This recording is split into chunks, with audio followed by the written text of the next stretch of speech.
Nuevo bloque en marcha acá en el aire del show de la selección y nos metemos en otra vez una sección del programa que se llama Futboleando con, aquella donde participan diferentes personalidades de distintos ámbitos. Hoy el invitado es el señor Javier Castrilli. Hola Javier, ¿cómo le va? Rubén Gómez y parte del equipo del show de la selección nos saluda. ¿Cómo está?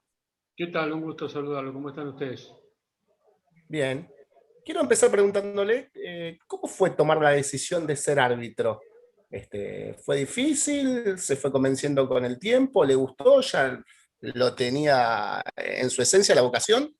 No, la decisión no fue difícil porque comencé gradualmente a sentirme atraído por el arbitraje. Eh, yo ya había estado recibido de árbitro, es decir, yo hice el curso de árbitro para aprender las reglas de juego. Y después dije, bueno, tengo la edad, tengo el conocimiento.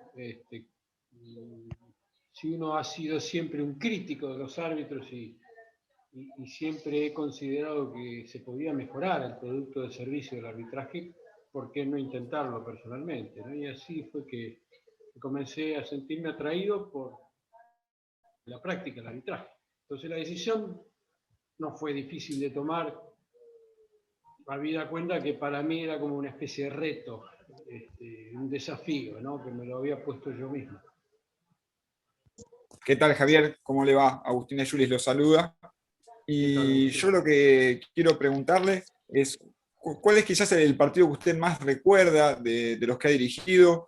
Porque le ha tocado estar en muchos partidos que son recordados por distintas cuestiones arbitrales, por ejemplo, obviamente siempre se pasa la discusión que tuvo con Diego, o recuerdo también los expulsados que sucedieron en la cancha de River, creo que en un partido con Newell's, si no me recuerdo. ¿Alguno que usted recuerde más o cómo recuerda esas situaciones puntuales, digamos?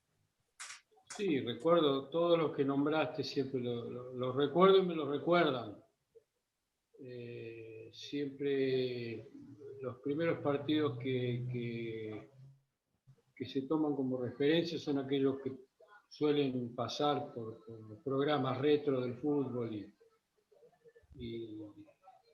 y bueno, eso siempre uno lo recuerda. Recuerdo los partidos del Mundial, recuerdo mi primer partido, la primera vez que yo hice sonar un silbato, la sensación que tuve muy fuerte, ¿no?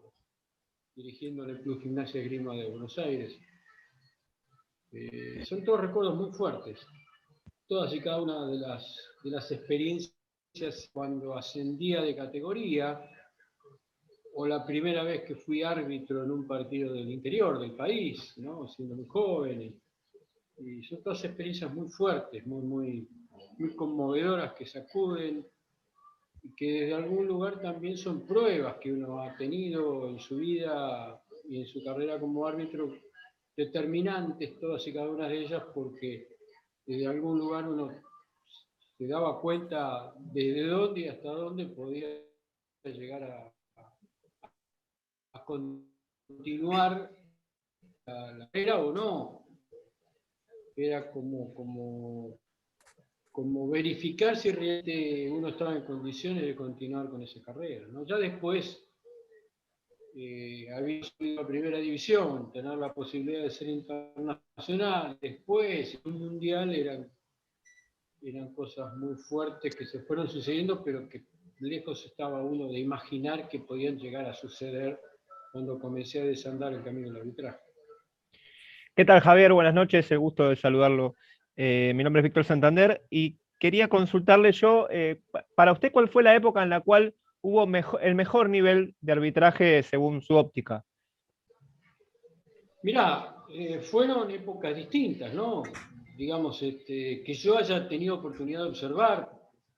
A ver, desde el momento que comencé a estudiar reglamento, que comencé a vivir y a respirar el fútbol desde adentro de la propia Asociación del Fútbol Argentino, ¿no? Cuando me anoté como aspirante a árbitro, ¿no? La primera vez que ingresé a la AFA, sin conocer a nadie, desde ese momento uno comenzó a darse cuenta de la problemática arbitral. Antes lo veía como cualquier hincha, como cualquier chico que va a la cancha con su padre, con sus hermanos, y bueno, critica o no la función del árbitro desde la ignorancia, pero no interiorizándose de la problemática arbitral. Cuando uno comienza el camino del arbitraje, ahí comencé a darme cuenta y a descubrir el mundo del arbitraje, problemática arbitral. Antes no me pregunten, porque obvio, para mí Humberto de la Casa Padre, Roberto Bengochea, Ángel Cuereza,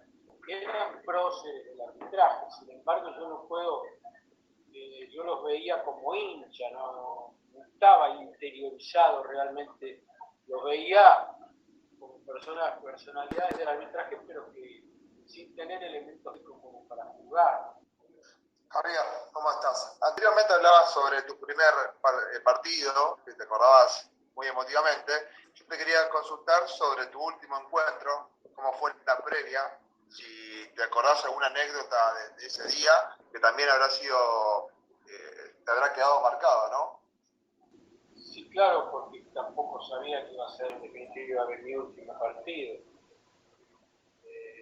Sí, la previa estaba enmarcada en todo lo que después terminó en definitiva siendo un escándalo de proporciones que derivó en la renuncia mía como árbitro de fútbol, mi alejamiento como árbitro de fútbol. A pesar que contaba con 41 años y venía del Mundial y venía de dirigir la final de la Copa Libertadores de América. Pero bueno, estas son cosas que lo manda el destino, tienen que ocurrir, ocurren, y bueno, hay que aceptarlas como parte de la vida.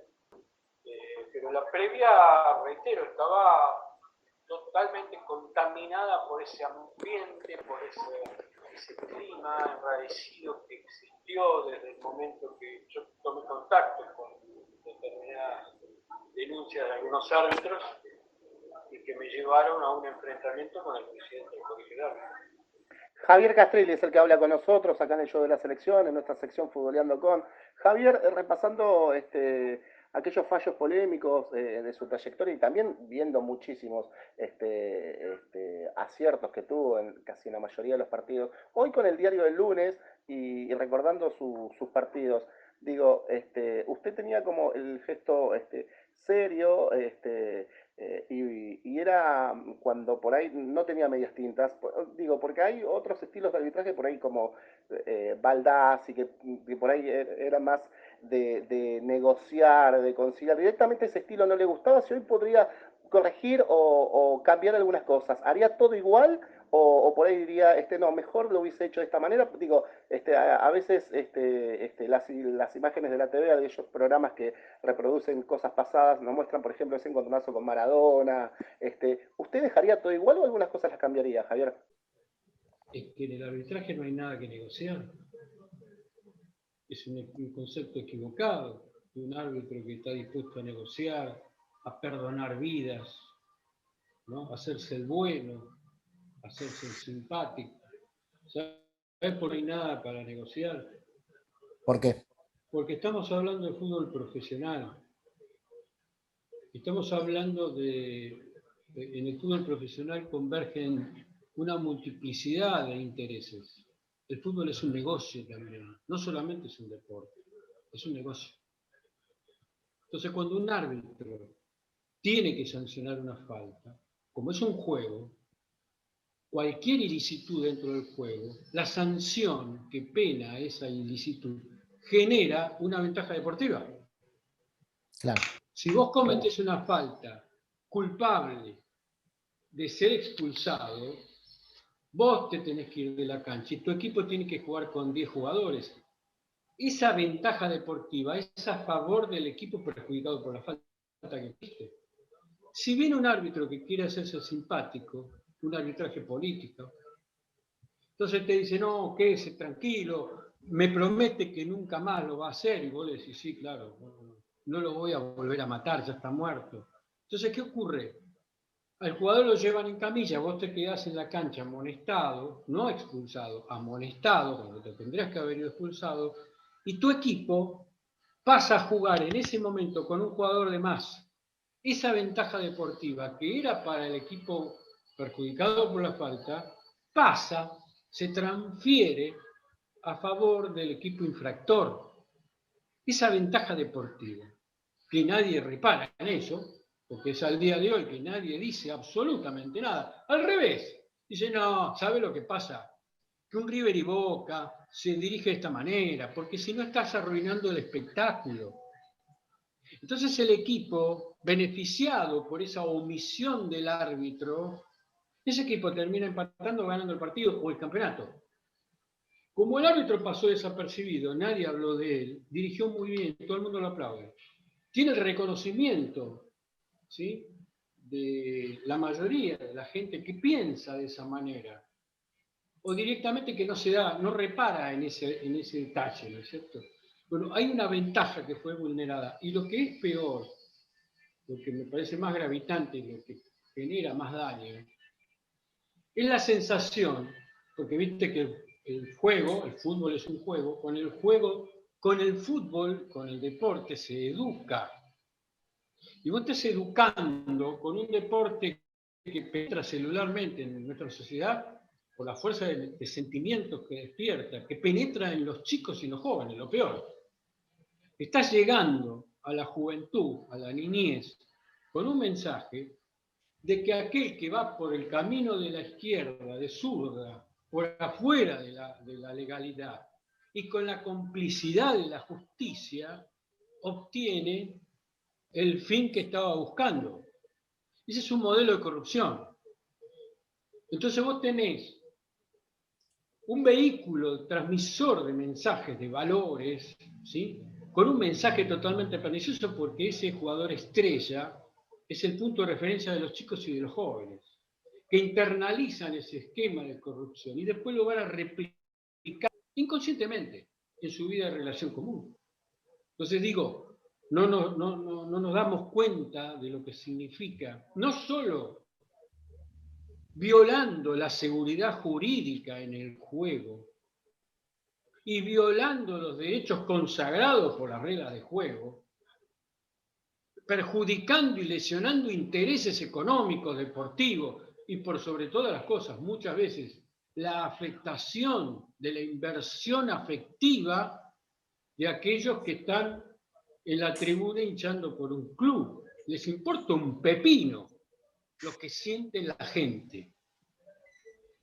Hay mucha gente que se formó creyendo de que el árbitro está para eso, porque depende de la calidad y el momento del partido, tiene que resguardar el espectáculo.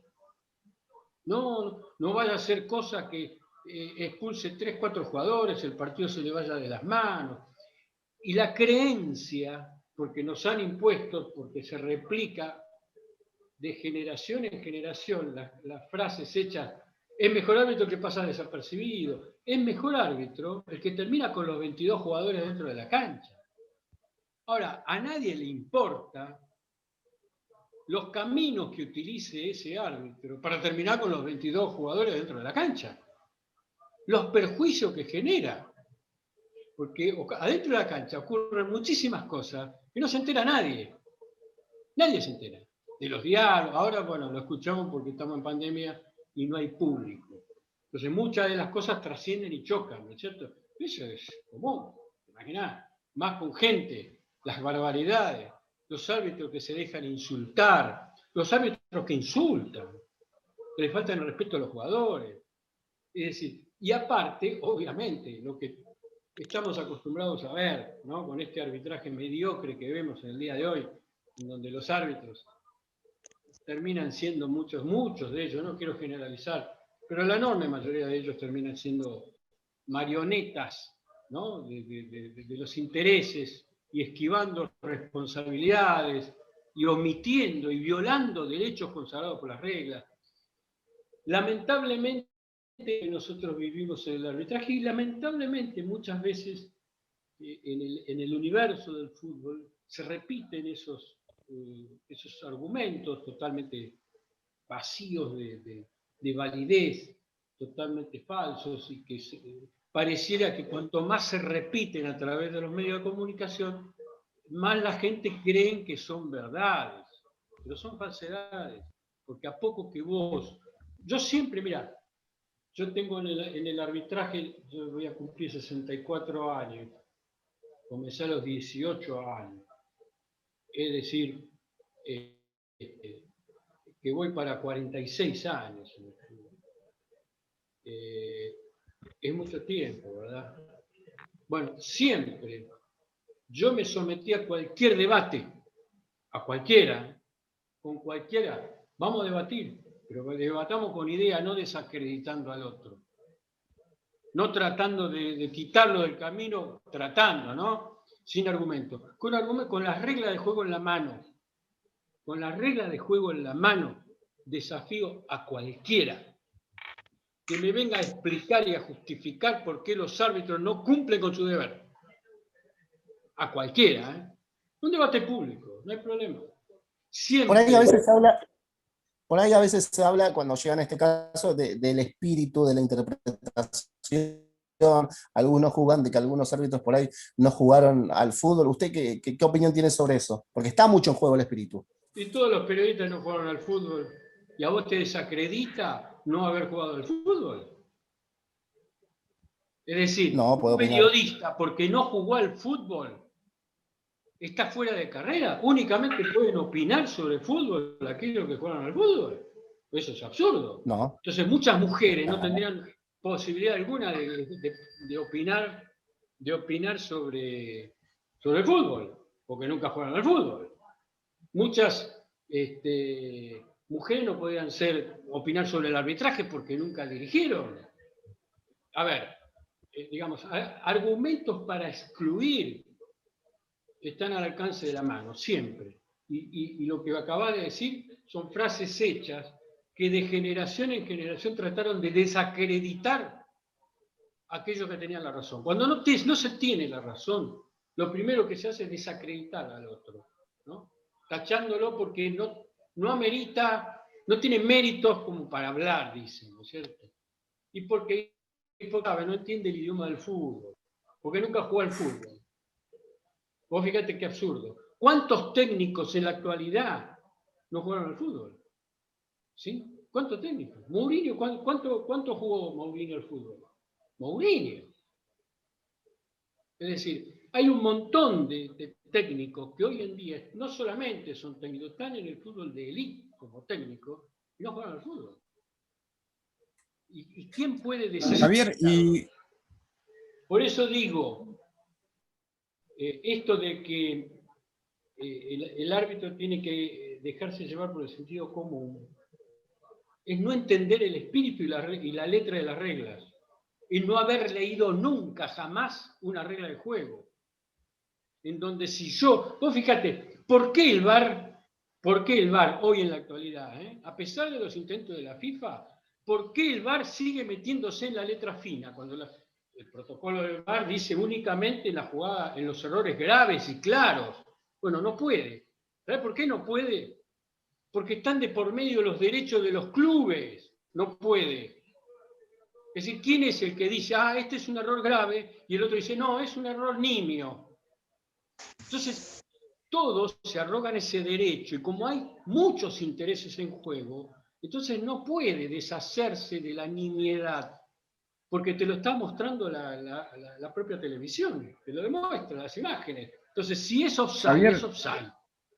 ¿Me entendés? O es o no es. Y si no es offside, y vos me anulaste un gol que hubiera sido la Copa del Mundo, yo tengo todo el derecho de apelar y de reclamar. Entonces, digo, cuando estamos hablando de fútbol profesional, hay que despojarse del romanticismo. Si yo voy a dirigir soltero contra casado, si voy a dirigir a mis amigos, obviamente que no voy a ir con el reglamento en la mano y digo, vos quedate afuera porque no tenés las canilleras, y vos ponete la camiseta dentro del pantalón, y vos no podés jugar porque no tenés el número en la espalda. No, pará. Y yo no voy a exigirle a un jugador de primera C, primera D, lo mismo que le estoy exigiendo a un jugador mega profesional. Es decir, el nivel de exigencia tiene que guardar una relación directamente proporcional al nivel de competencia. Ahora, al súper profesional, al que obviamente no solo concita la atención, la repercusión, la trascendencia, porque es un jugador estrella, por todo lo que gana y lo que representa, le tengo que exigir mucho más. ¿De qué le tengo que exigir? El cumplimiento de las reglas.